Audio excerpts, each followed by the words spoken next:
అందరికీ నమస్కారం. షాపింగ్ మాల్‌లో దొంగతనం. సీఎం కూతురు చేసిన పనికి అందరూ షాక్. వివరాలైతే గనుక చూద్దాం. వీడియో స్కిప్ చేయకుండా పూర్తిగా చూడండి. అప్పుడే నేను చెప్పే కంప్లీట్ ఇన్ఫర్మేషన్ అయితే గనుక మీకు అర్థమవుతుంది.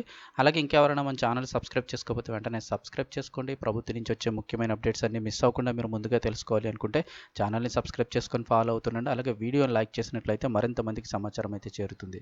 ఇంకా వివరాల్లోకి అయితే గనుక వెళ్ళిపోదాము. వివరాలు చూసుకున్నట్లయితే కనుక ఇటీవల కాలంలో చీరల దొంగల ముఠాలు తమ చేతివాటం ప్రదర్శిస్తున్నాయి.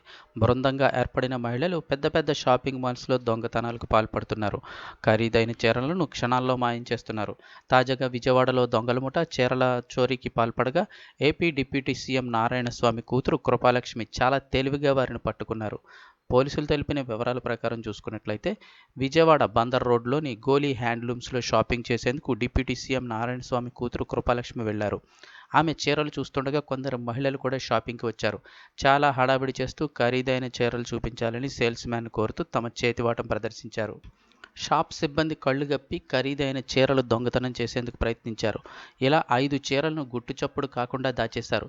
అయితే షాప్ సిబ్బంది గమనించకపోయినా అక్కడే షాపింగ్ చేస్తున్న డిప్యూటీ సీఎం నారాయణస్వామి కూతురు కృపాలక్ష్మి మాత్రం చీరల దొంగతనాన్ని గమనించారు. వెంటనే ఆమెను దొంగల ముఠాను అడ్డుకునేందుకు సిద్ధమయ్యారు. చీరలతో షాప్ బయటకు వచ్చేసిన మహిళలను అడ్డుకోగా అందరూ పరారయ్యారు. కానీ ఓ మహిళను మాత్రం కృపాలక్ష్మి పట్టుకున్నారు. అప్పటికే చీరల దొంగతనాన్ని సీసీ కెమెరా ద్వారా గుర్తించిన షాప్ యజమాని సిబ్బందిని అలర్ట్ చేశారు.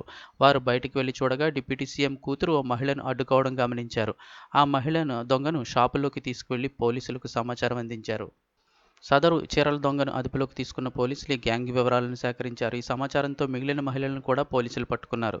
ఇలా మొత్తం 5 చీరల దొంగలను పట్టుకొని పోలీస్ స్టేషన్కు తరలించారు. తెలివిగా మహిళా దొంగలను అడ్డుకొని తనకు నష్టం జరగకుండా చూసిన డిప్యూటీ సీఎం కూతురు కృపాలక్ష్మికి షాప్ యజమాని కృతజ్ఞతలు తెలిపారు.